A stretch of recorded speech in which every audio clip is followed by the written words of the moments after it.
Photos of Eric? Yes, this is one of my favorites. After Eric died, my daughter put a book together of Eric, and this is in his dad's uniform.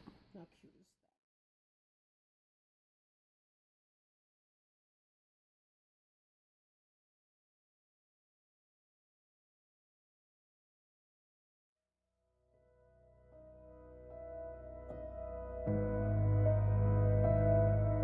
Can we see the book?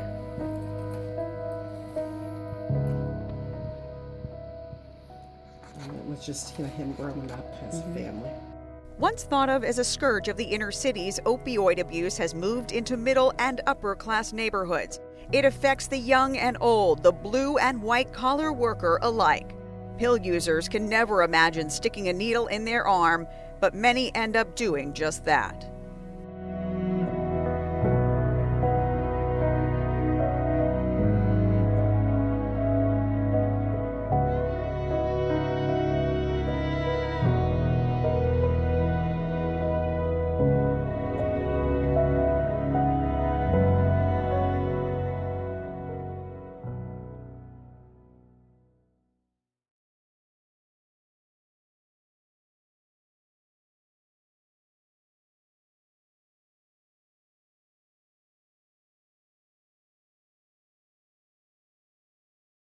No, we went to see him in the hospital. He started to develop a movement disorder, and we wanted them to do an MRI, and we had a fight with them to find out if he had a brain injury. Right, because they put him in. We had to go to the patient advocacy. They put him in the psych. They moved him directly from the ER into the psych ward but they didn't treat the fact that he was without oxygen for all this period, which they really should have. So we lost a lot of critical time there.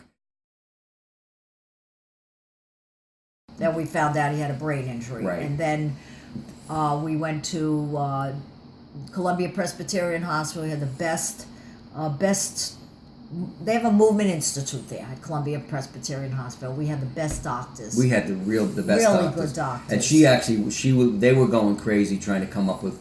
They were trying to figure out what happened. He was on medication. They not experimental, but they really pushed the envelope to try to get his coverage, get his treatment and recovery. But he got better a little bit. He had a movement disorder, but he had a processing problem. He didn't really talk unless you spoke to him. Like, you could get words out of him, but you had to initiate the conversation. And we spent 7 months going down to Burke Rehab in Westchester, White Plains, for physical therapy, OT, and speech therapy. Mm-hmm.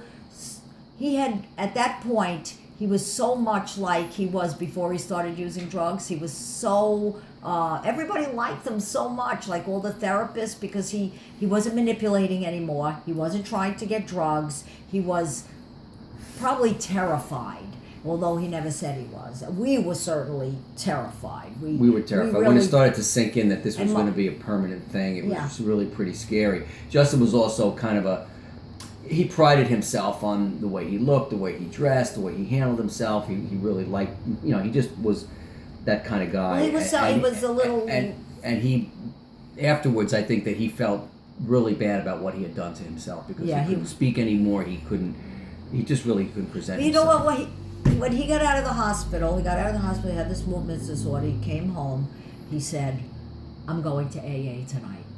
And now these were people that he knew before.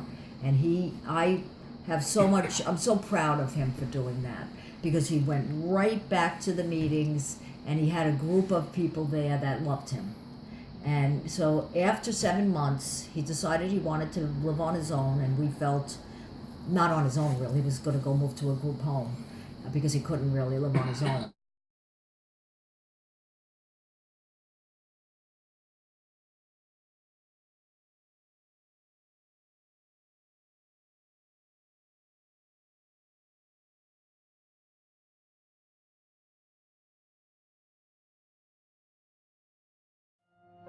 I struggled with this addiction. I could not get it. And after 4 overdoses and an attempted suicide, I got into some trouble with the law. I went to college. I went to a private high school.